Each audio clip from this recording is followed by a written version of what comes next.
Hi guys, Rich from Trackspark here. Hope you're all well and gearing up for Christmas. Feeling really Christmassy now, so can't wait. Hope you guys have got something really cool planned. Yeah, on with the little tutorial. This sort of month, I'm going to keep it short for once, hopefully.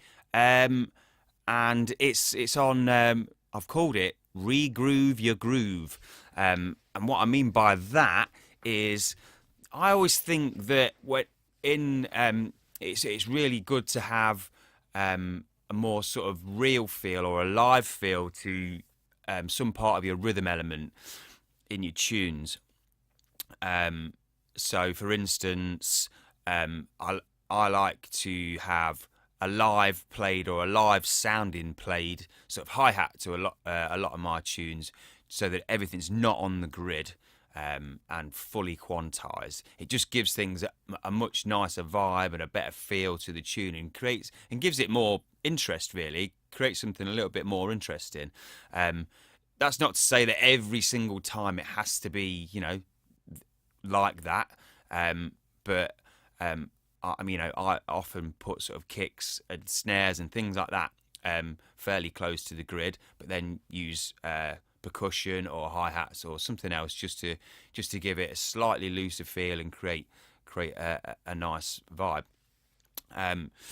So that's what I mean by that. I think I've spoke about that in previous tutorials, but so this one was really about how I've sort of taken that idea and taken it a step further, really, and I re-grooved my entire groove that I started with around another rhythm element to create something a little bit more interesting and wacky almost. So what I'll do here is I will just sort of show you. I'll play you the tune really quickly without this sort of rhythm element that I'm talking about here. It's in green, which I've just muted out, and then I'll go through it with you really quickly. So here you go anyway.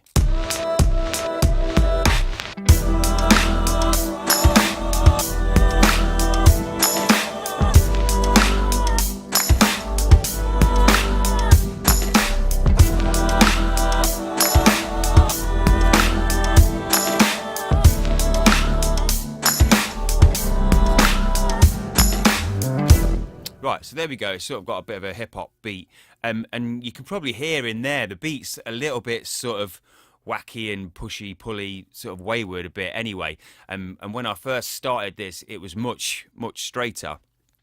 So, but what I took the rhythm element out that I'm talking about, this cowbell here, because when it's in, it becomes even more obvious sort of how the groove's pushing and pulling. But so what I want to do now is just play you this sort of cowbell on its own so you can hear it.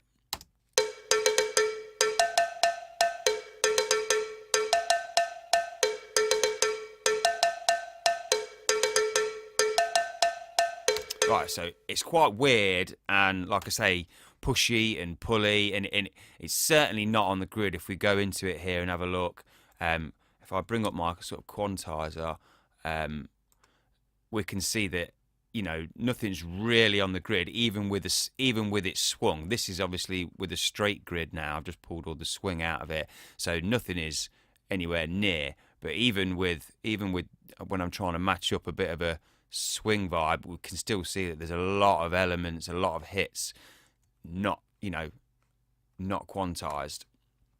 So I thought, wouldn't it be interesting to re-groove my actual drums and stuff around this element, which came later in the composing of the track. So if we now sort of go in to all of these quickly, we can just sort of see, and they're all color coded. So the orange ones are my kit, hi-hat, snares. The green is the cowbell, and the blue is claps. So if we look closer, we can see that I've re-grooved everything to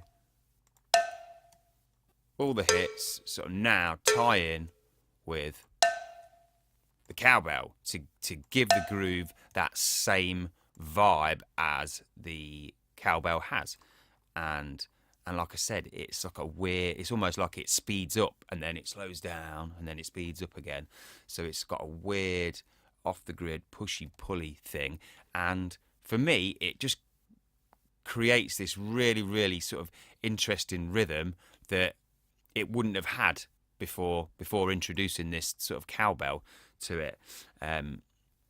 So these sort of weird little happy mistakes are quite often the sort of the building blocks of something much more interesting, and it takes your track from being a normal bog standard sort of vibe into something much cooler. So let's have a quick listen to it with the cowbell in, and you can sort of hear more what I'm talking about.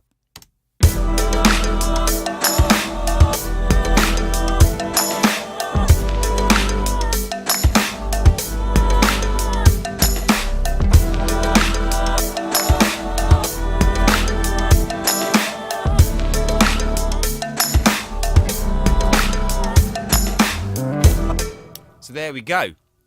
Yeah, like I said, something created a lot more. I think it creates something a lot more interesting than just a straight sort of beat there. And yeah, that's all I've really got to say about that. So I hope that was sort of interesting for you guys, and you know, you get some sort of you get something out of that. So try it and take it as far as you want.